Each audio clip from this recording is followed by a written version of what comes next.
বাগাতিপাড়ার ভিতরভাগ বাইআপ উচ্চ বিদ্যালয়ে 2 ভারপ্রাপ্ত প্রধান শিক্ষক।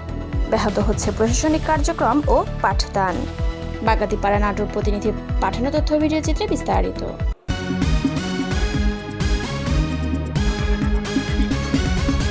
নাটোরের বাগাতিপাড়ায় একই বিদ্যালয়ে একই সময়ে 2 জন ভারপ্রাপ্ত প্রধান শিক্ষক দায়িত্ব পালন করায় 2 পক্ষের বিরোধ চরমে উঠেছে। এতে বিদ্যালয়ের প্রশাসনিক কার্যক্রমের পাশাপাশি নিয়মিত পাঠদান ও ব্যাহত হচ্ছে।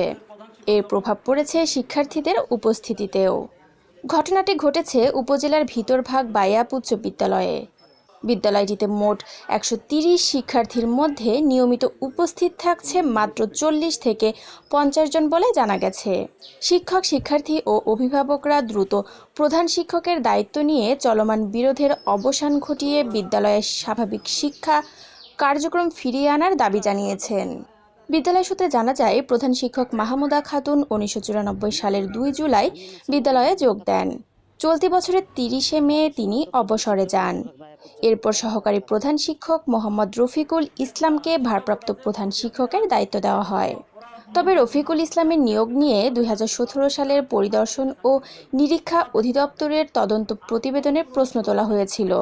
প্রতিবেদনে উল্লেখ করা হয়, 2002 সালে তার নিয়োগের সময় প্রয়োজনীয় অভিজ্ঞতা ও কাম্য শিক্ষাগত যোগ্যতা ছিল না। এ কারণে তার আবেদন বাতিলযোগ্য হলেও তাকে নিয়োগ দেওয়া হয় বলে প্রতিবেদনে উল্লেখ করা হয়।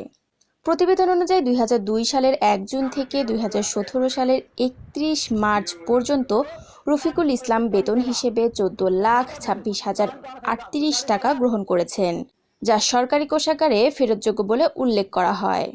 রফিকুল ইসলামের নিয়োগের পেছনে তৎকালীন পরিচালনা কমিটির সভাপতি মোহাম্মদ আব্দুল আজিজের ভূমিকা ছিল বলে অভিযোগ করেছেন বর্তমান এডহক কমিটির সভাপতি মোহাম্মদ মাহতাব হোসেন।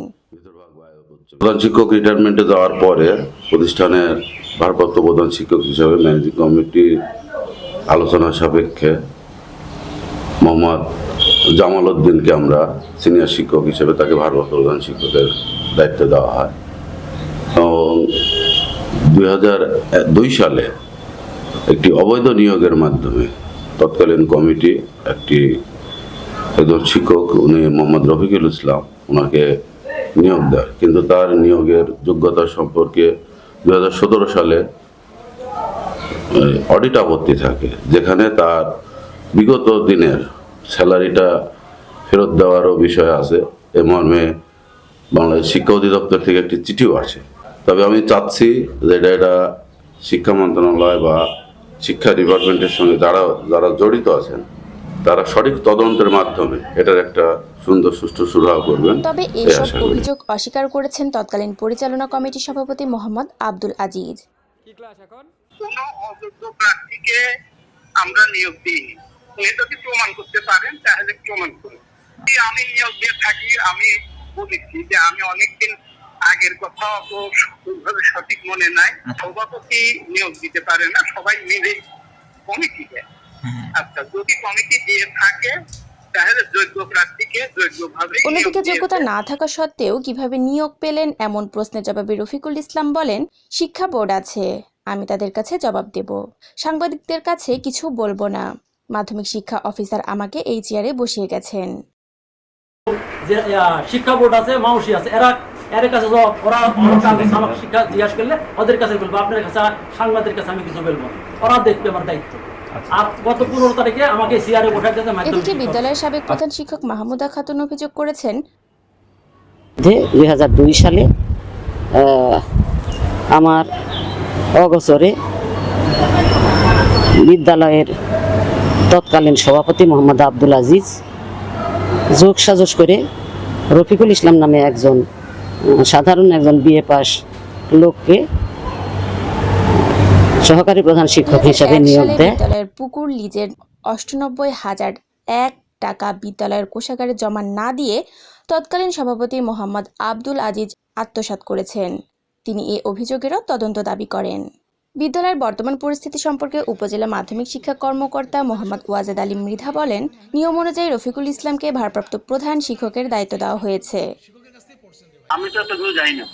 আমার কথা হলো এখানে সহকারী প্রধান শিক্ষক কর্মরত থাকেন, উনি বারবার বলছে দায়িত্ব পাবেন, এটা বুঝতে কথা। তারপরে ওনার বেতন ঠিক কিনা, বৈধ কিনা অবৈধ কিনা সেটা আলাদা বিষয়, সেটা মন্ত্রণালয় দেখবে, ডিজি দেখবে। যারা এই কথা বলতেছে তারা ডিজিতে ডাক দিয়ে বলুক, ওরা নিয়ে আসুক যে ওনার নিয়োগ সঠিক নয়, ওনার বেতন সঠিক নয়, উনি সঠিক লোক না, ওই ফিরে গেল। কিন্তু যতক্ষণ পর্যন্ত উনি কর্মরত আছেন সহকারী প্রধান শিক্ষক, তবে ঊর্ধ্বতন কর্তৃপক্ষের কোনো নির্দেশনা এলে সে অনুযায়ী প্রয়োজনে ব্যবস্থা নেওয়া হবে। নাটোর জেলা শিক্ষা কর্মকর্তা মোহাম্মদ রোস্তম আলী হেলালি বলেন, বিদ্যালয় প্রধান শিক্ষকের চেয়ার দখল নিয়ে দুই পক্ষের প্রতিযোগিতার বিষয়টি তিনি শুনেছেন। ধন্যবাদ। ভিতরভাগ বায়াব উচ্চ বিদ্যালয় বাগাতিপাড়ার যে বিষয়টা আমার এক্ষুনি আমি জানলাম, এই বিষয়টা নিয়ে আমি তদন্ত করে দেখব। তদন্ত সাপেক্ষে যদি অবৈধভাবে তাদের এই প্রধান শিক্ষকের পদ দখলের একটা প্রতিযোগিতা চলে, সে বিষয়টা আমরা আইনগতভাবে ব্যবস্থা নেব। ধন্যবাদ।